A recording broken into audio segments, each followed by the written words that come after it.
camo for this season that I'm trying out. And there's not a lot of videos on it, so I'm going to do a little review video of it, basically, just to show you what it looks like, and then also just do kind of a comparison test, just doing very normal real tree camouflage. But what made me even start looking for camo, a different camo, was I wanted a pattern that was a bit more designed to break up the human form, per se, not necessarily blend in with a tree, like a digital print, like a real tree or a mossy oak. I just wanted something that could, break up my silhouette. I'm often up in a tree hunting with a saddle, and as much as I try to use the cover behind me, a lot of the woods I'm hunting, the leaves end up falling off. Mid-October, late October, right around there, and so you tend to get skylit. And the one thing I've noticed over the years with the camo is it works great up close. So like if I'm, playing hide and seek with the kids per se, then it's great because you can really blend in.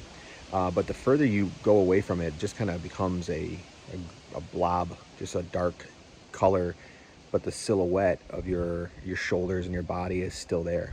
So I started doing some research and looking around, and I came across this camo called WTF, which is whitetail forensic camo. So I'll show it to you here. So the first thing that kind of stood out to me was the fact that it doesn't look like any other camo on the market, and it got me intrigued. It's actually, in my opinion, I don't love the look of the camo from a hunting camouflage perspective. It just looks so different. But what I liked is that they didn't go with the typical camouflage patterns that are out there. They didn't even go with what I think you would probably assume would be the best choice to make, which would be like tiger stripes or something that nature does. They did research based on how a deer sees, and they want to disrupt the deer's vision, and they want to confuse the deer with the pattern and break up your silhouette.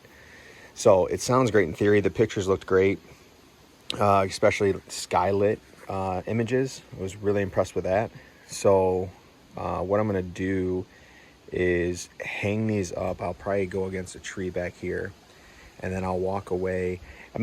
When you're up close, like I said, I think that the real tree is probably going to look more camouflaged against that tree, obviously.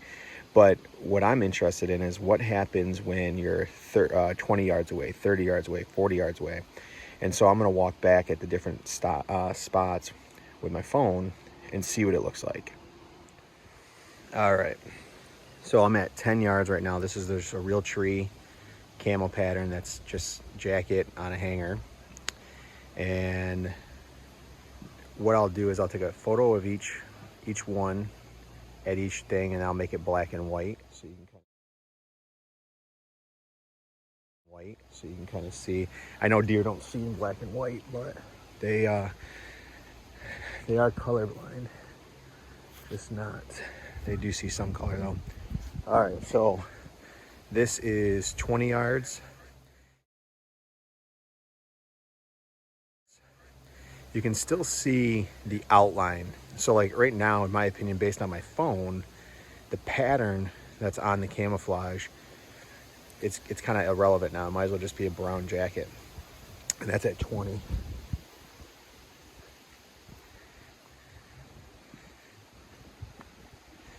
And then here's at 30.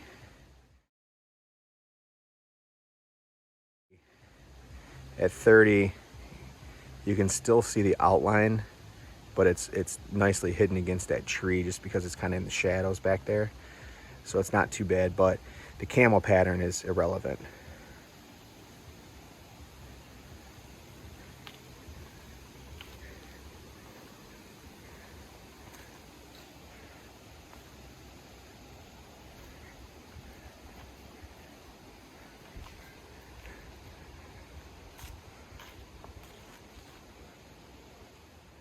All right, now here's the whitetail forensics, the WTFCamo, and this is at 10 yards.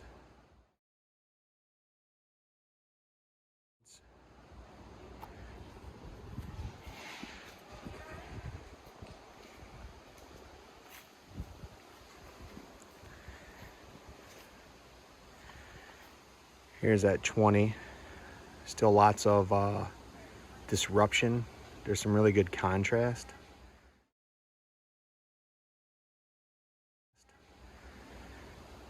Which I like.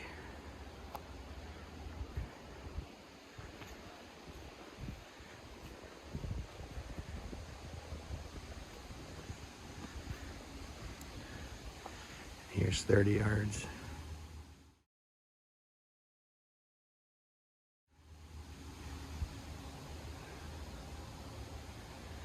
So what I like is the contrast. Imagine it not being just against a solid back like that, but actually up in the tree, kind of up in here, or even up in here.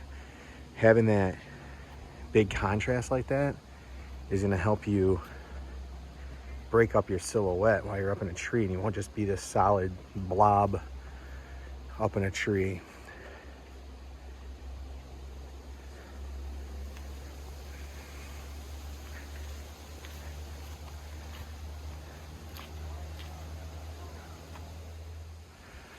All right, not the best considering there's a house behind it, but let's just see what it looks like, kind of skylit, if you will.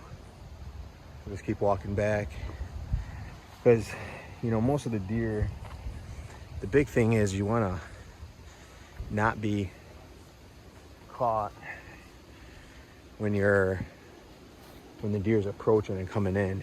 Once it's within bow range, doesn't matter if you're in camo or whatever, as long as you can get your shot off.